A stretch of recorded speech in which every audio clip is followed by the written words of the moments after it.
Good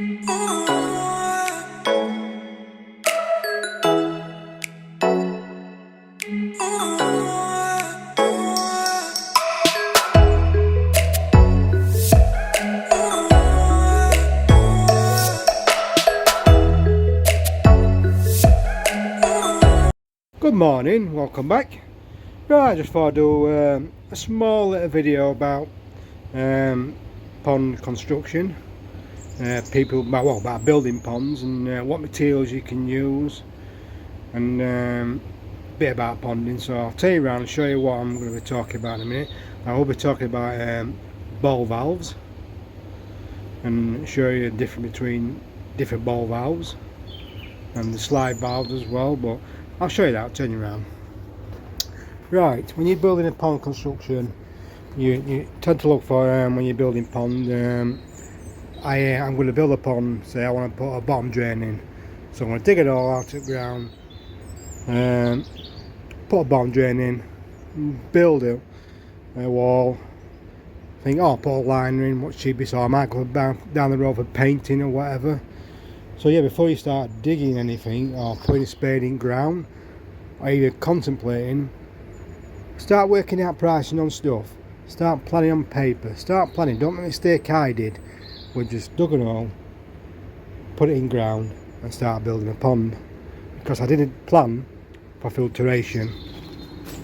So built this as big as I can, and then I didn't leave no room at the back there to put any filtration. Yes, I've altered my fence this year on another video and shoved it back a bit.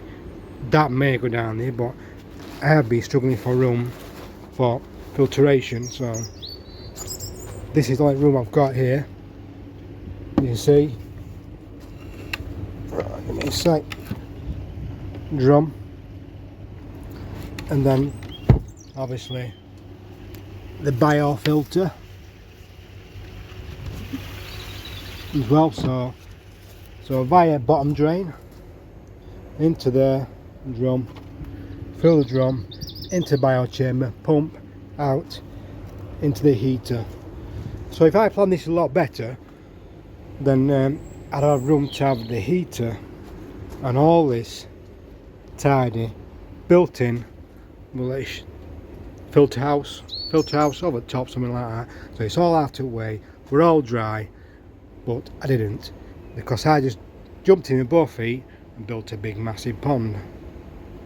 Then I got people telling me my hero and missus saying, oh, you need to put a ledge around your pond, because any kids or my daughter, if she falls in, she's got something to grab hold of. So I put a ledge in around the pond, all the way around a ledge. And then yes, when I come to it, I thought, oh, I'll use pond paint, cheapest option. I've seen a nice little tin, good reviews, 100 quid. When I come to paint it, no good. Because the reason they're no good for, because I had a water table seeping through the wall and coming up through the floor. Because I didn't put any damping proof down or anything like that, damp proof course or anything like that. I just jumped in because people were helping me, rushing me to get it done and done. I didn't put no returns in either. I got one return there, but I didn't put no returns in around the pond or a skimmer. I got it rushed. Yes, I am happy with it. So the paint wouldn't work, so I ended up buying a liner off somebody, a really good liner but cheap. Shoved that in, had it a few years. Wasn't happy with the liner because too many creases and just getting crap and stuff adding in the creases. So I didn't like the liner. So then I thought, oh, I'll whip it out and I'll think about getting a box liner put in. Box liner? No. Box liner would not fit because I got the ledge round. Yes, the ledge would work with a ledge, but this, I don't know if I can show you here, this corner piece here, cut out. So the ledge goes down there like that, it comes down there, cuts like that, down there and across. So it's a funny angle, and I could not get a box line to fit. So that had the option out the window. So obviously I went down the fiberglassing route, Kingspan it, fiberglassed it, and obviously we having the water increase coming through the wall, It's just nightmare after nightmare. But anyway, that's in previous videos. I'm not banging about that. So yeah, did all that, fiberglass it all, sorted it, and we are alright. So yeah, I'll go on to ball valves now. What I originally started talking about for all waffling away. So yeah, Billabong construction, you think, ball valves. Got one on there, ball valve. Got one there. One there. One there. And I have one there. So you're thinking you're pricing ball valves up, and you see the price of these ball valves, 25, 30 quid, 20 quid, whatever they are. This one, about 14, 15 quid. Maybe a bit cheaper if you look around. Think, oh, I'll get them because they're cheaper, they'll be alright. Don't bother, because I've used that. That's only for overflow, so that's fine. But I use them, and they're stiff, and they're horrible to use. So yeah, come back to comparing ball valves.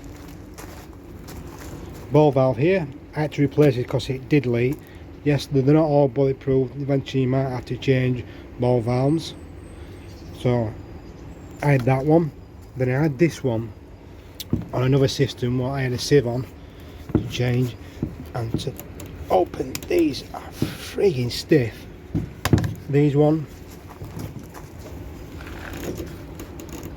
are not bad to change, turn over, so they are better. These I tend to snap the handles off them. You see in there, they do tend to snap handles, but generally I've not had one of these leak as yet because they're all pressured in one, but these have got rings in the seals, so potentially that can leak, and that probably not. It might leak in the seal there if it does. Apart from that, they shouldn't really leak, but they're just stiff and they're horrible to change, open and stiff, and eventually you will break the handle of them. If you're struggling for room, a slide valve.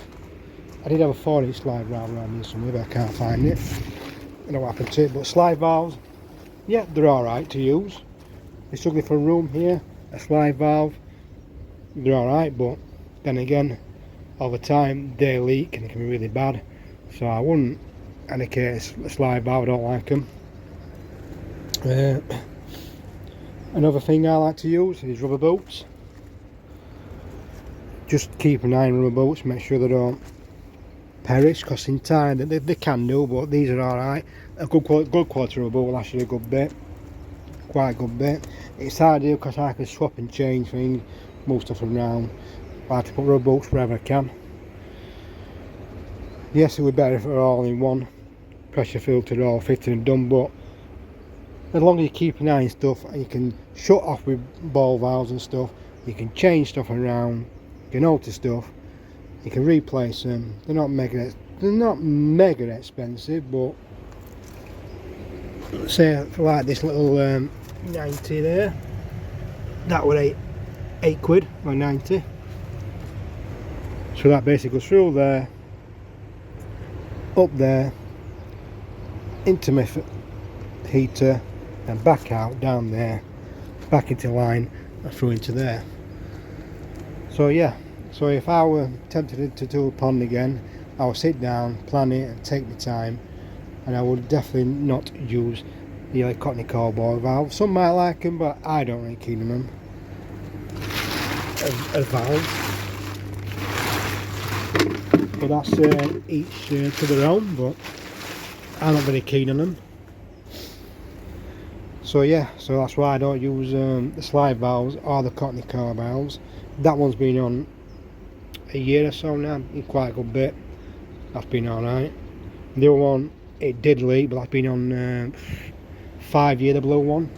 So for 5 years for 100 quid, I think I paid for it, 120, something like that. So what I pay for it,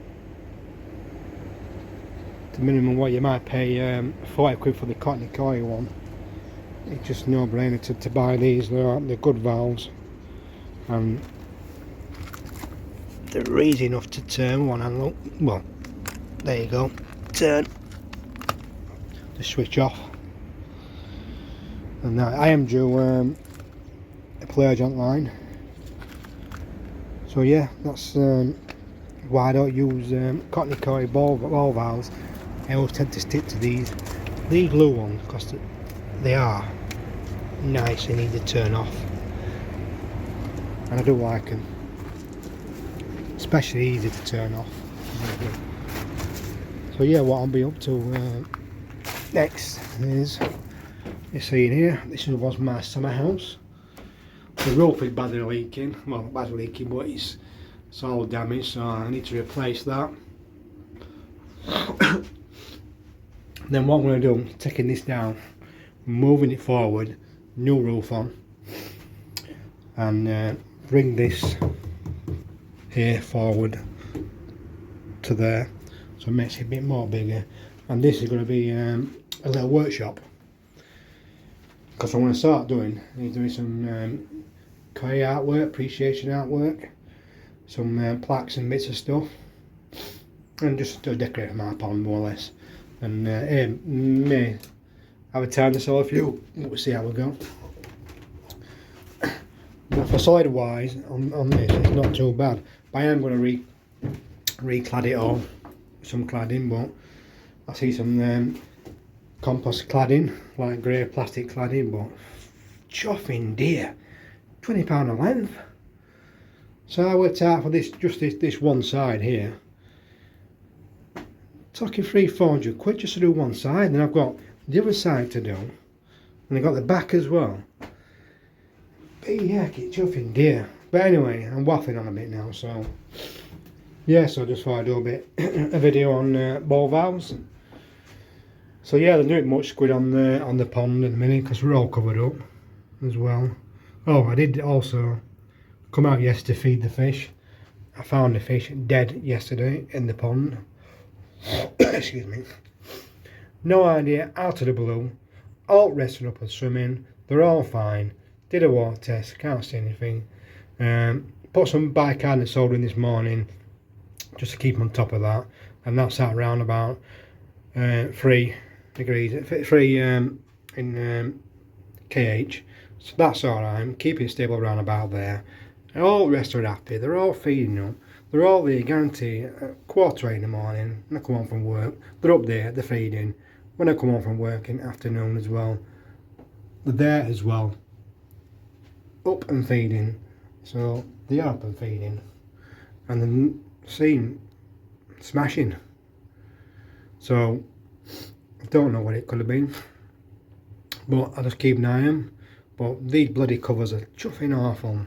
Yeah, help to keep heating, help for the heater. But if I were taking them off, try and look in fish. I don't look through the window and stuff, but it is a bit hard to see. But that's one of the things, isn't it? But glad when the winter's over and I get this spring and summer back on track. So anyway, if you like this video, thumbs up. Want to see more video, subscribe to this channel and keep the rest of the videos coming up. Thank you very much. Bye.